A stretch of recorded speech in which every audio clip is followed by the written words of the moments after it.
गुरु प्यारी साध संगत जी, आज फिर से एक सुंदर सी साखी आप सभी को सुनाने जा रही हूँ।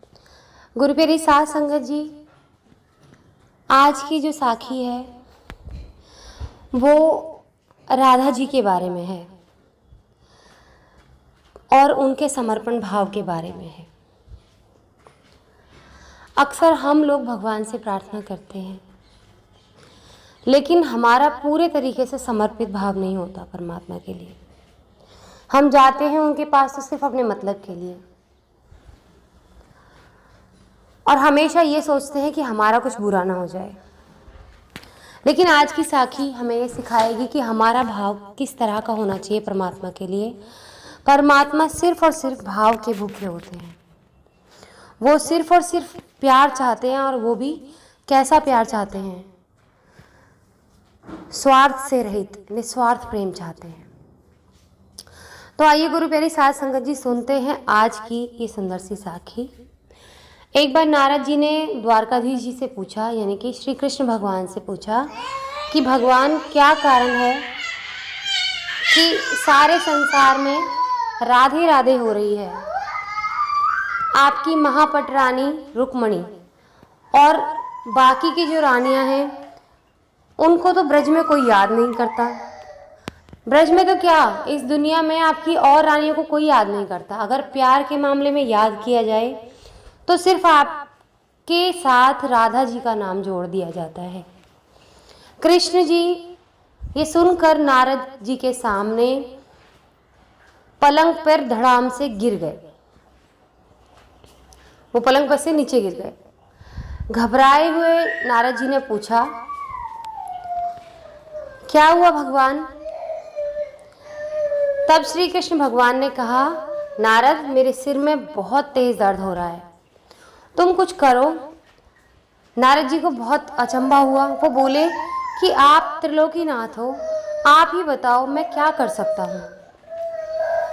कृष्ण भगवान बोले, मेरे किसी सच्चे भक्त के पास जाकर उसके चरणों की रज लेकर आओ, उसे मेरे मस्तक पर लेप करूंगा, यानी कि मैं अपने माथे पर लगाऊंगा तो दर्द ठीक हो जाएगा। नारद जी चौंक गए और बस चल पड़े जो श्री कृष्ण भगवान ने कहा था उसको पूरा करने के लिए। और गुरु प्यारी साध संगत जी, सबसे पहले वे रुक्मणी जी के पास जाकर रुक गए और उन्होंने रुक्मणी जी से कहा कि माता, अपने चरणों की धूल दे दो। रुक्मणी माँ ने कहा, अपने पाँव पीछे करते हुए नारद जी से बोली कि ये आप क्या कह रहे हैं? कृष्ण भगवान तो मेरे पति हैं, मेरे चरणों की रज अगर उनके माथे पर लगी तो मुझे नरक में जाना पड़ेगा। यही जवाब बाकी की रानियों ने भी दे दिया। अब नारद जी निराश होकर आ गए कि मैं भगवान के सिर दर्द का इलाज लेकर नहीं आ पाया, मैं भी खाली हाथ लौट आया। अब मेरे कृष्ण भगवान जी का दर्द कैसे बंद होगा माथे का? मैं किसी काम का नहीं हूँ। और तुरंत फिर उनके मन में याद आया कि मेरे को राधा जी के पास जाना चाहिए। तो वो बीच रास्ते से ही राधा जी के पास पहुंचकर उनसे बोले और सारी बात बता दी कि ऐसे ऐसे बात है, ऐसे ऐसे मैं बाकी रानियों के पास गया, उन्होंने मिट्टी नहीं दी अपने पैरों की। तो राधा जी बहुत चिंता में पड़ गई और बोली कि कितनी देर हो गई भगवान के सिर में दर्द होते होते? तो इस पर नारद जी बोले कि 2 घंटे हो गए हैं। तो राधा जी बोली और नाराज हो गई नारद जी से, कहती कि मेरे प्रियतम को 2 घंटे से जो दर्द हो रहा है उसके लिए आप ही जिम्मेदार हो। आप मेरे चरणों की रज लेने मेरे पास सबसे पहले क्यों नहीं आए? अभी जितनी ले जानी है ले जाओ, उसके बदले में मुझे एक बार तो क्या 1000 बार भी नरक जाना मंजूर है। राधा जी की चरण रज लेकर नारद जी कृष्ण भगवान जी के पास पहुंचे। कृष्ण भगवान ने उस रज को अपने माथे पे लगाया और सिर दर्द ठीक हो गया।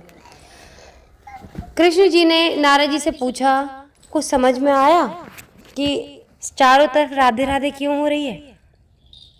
नारद जी बोले, हाँ भगवान, मुझे समझ में आ गया है, और ये भी समझ में आ गया है कि आप जिससे प्रेम करते हो उसे एक क्षण भी तकलीफ में नहीं देख सकते, चाहे उसके बदले में आपको कैसा भी त्याग क्यों ना करना पड़े। यही सच्चा प्रेम है। समर्पण लेने की बात नहीं सोचता, केवल देने की बात सोचता है, केवल देने की। तो गुरु मेरी साध संगत जी, हमारा प्यार तो सच्चा नहीं है, क्योंकि हम तो भगवान से दिन रात मांगते हैं, ये दे दो, वो दे दो, ये दे दो, वो दे दो, ये हो जाए, वो हो जाए, यही करते हैं ना हम सब। हमारे प्यार में खोट है, हमारे प्यार में स्वार्थ की बू है, हमारा निस्वार्थ प्रेम नहीं है। और जिसका निस्वार्थ प्रेम है, भगवान उसके कहने पर ऐसे भागे चले आते हैं, पूछिए मत। और वो तो इतने भोले हैं, जरा सा प्यार कोई कर ले ना उनसे, वो फिर भी भागे चले आते हैं, क्योंकि वो हमसे निस्वार्थ प्रेम करते हैं। वो बस यही चाहते हैं कि हम उनसे प्यार करें, वो भी निस्वार्थ। हमारे एक बार भी सच्चे मन से याद कर लेने पर भगवान हमारी ज़रूर सुनते हैं। इसीलिए कहते हैं ना, बच्चों से प्रार्थना करवाई जाए, क्योंकि उनका मन निश्चल होता है, निस्वार्थ होता है। आपने सब ने बड़े बुजुर्गों के मुंह से सुना होगा कि बच्चों से प्रार्थना करवाई जाए, सुमिरन करवाया जाए और उनसे मंगवाया जाए भगवान से, तो भगवान जल्दी सुनते हैं, क्योंकि उनकी अरदास पूरी हो जाती है जल्दी।